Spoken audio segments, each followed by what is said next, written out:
सामूहिक विवाह में धांधली करने वाले लोगों के खिलाफ अब होगी कार्यवाही। अमरोहा में सामूहिक विवाह में बड़ा खुलासा। शादीशुदा महिला करने जा रही थी दूसरी शादी, ससुराल वालों ने खोला राज।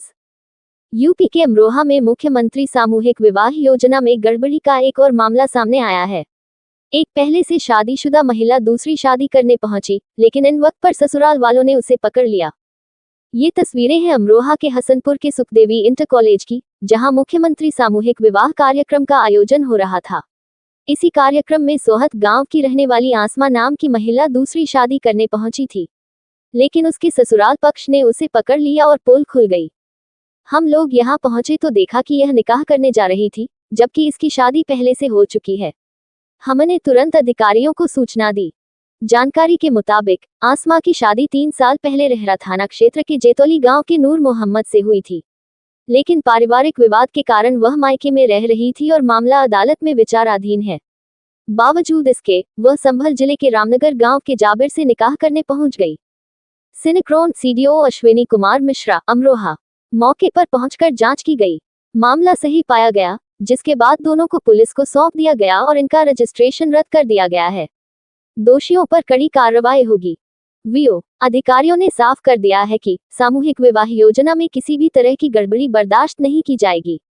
पुलिस अब इस पूरे मामले की जांच कर रही है और दोषियों के खिलाफ कड़ी कार्रवाई की जा रही है। तो देखा आपने, मुख्यमंत्री सामूहिक विवाह योजना को लेकर एक बार फिर बड़ी लापरवाही उजागर हुई है। सरकार की इस योजना का गलत फायदा उठाने वालों पर कार्रवाई होगी या नहीं, ये देखने वाली बात होगी। मोहित भटनागर की रिपोर्ट। फरजाना है फरजाना। ये जो आप निकाह करा रही थी अपने भाई के साथ में, क्या है पूरा मामला? एक लेडीज 52 खेड़ी की थी, दोनों माँ बेटी, और अरे ऐसे रहने दो, जरूरी ना हटेगी। और एक अमरोहे का बुढ़ा था, ये नहीं पता, मतलब हिंदू था, ये नहीं पता कौन बिरादर था वो। ये तो हमारी मिले रेट की बात थी, उनकी उनसे कना सकता। उन्होंने फार्म भरवाए झूठ बोल के, बोले ऐसे ऐसे फार्म भर दो पैसे मिल जाए। ये नहीं बताया मतलब शादी होगी या निकाह होगा, वो जाना पड़ेगा। हम तो झूठों में मारे गए। मेरे भैया की कोई मर्जी नहीं, हमने तो कल भी पूरा दिन नंबर स्विच ऑफ रखा था। तो ये तो बता दो कि जो लड़की है, लड़की से आपकी बात हुई या ऐसे ही खाली पीली ऐसे ही निकाह कराने को ले गई थी? लड़की ने कही थी भाभी चलो चल रहे हैं, थोड़ा बहुत पैसे उसको का सहारा हो जाएगा, पैसे नहीं। अब ये तो बताओ, लड़की कहाँ जाना चाह रही है? लड़की तो कहीं भी जाना न चाह रही, बिल्कुल मना कर रही है। अब इनसे कयान हुआ, आप चली जाऊंगी, साजे न रहूंगी, न्यारी रहूंगी, और गाँव में न रहने की बाहर नहीं। आपको जानकारी होने के बाद भी आपने निकाह पे तैयारी करा दी, ऐसा क्यों किया बताओ? पैसों कहता रहा, पैसों की वजह से वो करवा दी। हमें को पता थोड़ा ये इसका लंबा हो जाएगा, तो अच्छा ये गलती हो गई बस सर, और कुछ बात नहीं वाली। तो पैसों के लोभ में आपने किया है? जी हाँ। गजरोला और हसनपुर में सामूहिक विवाह में कुछ धांधलीबाजी सामने आई थी जोड़ों के द्वारा, उसमें क्या कार्रवाई की और क्या था पूरा? मुख्यमंत्री सामूहिक विवाह के योजना के अंतर्गत हमने तहसील वाइज कार्यक्रम यहाँ आयोजित कर रखा था 22 और 23 फरवरी में। और जो हमारा लक्ष्य था उसमें जो बचे हुए लक्ष्य के सापेक्ष ऑनलाइन आवेदन लिए गए थे, उसके क्रम में 22 तारीख को 2 जगह और 23 तारीख में हसनपुर तहसील का कार्यक्रम रखा गया था।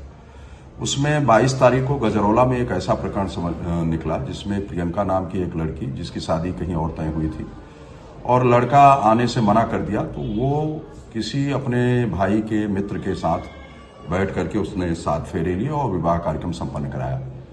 तत्समय तो ये जांच में प्रकाश नहीं आया। बाद में मीडिया के साथियों के सहयोग से जब ये जानकारी मिली, मैंने त्वरित गति से उसकी जांच कराई। उसी दिन रात में उसके FIR कराया, और जो सचिव थे उसके निलंबन के लिए भी संबंधित जिला विकास अधिकारी जो आगरा के हैं और वो सेक्रेटरी यहाँ संबद्ध है, तो उसके विरुद्ध भी कार्रवाई के तत्काल निर्देश दिए गए हैं। ऐसी एक घटना कल भी हसनपुर में निकल के आई।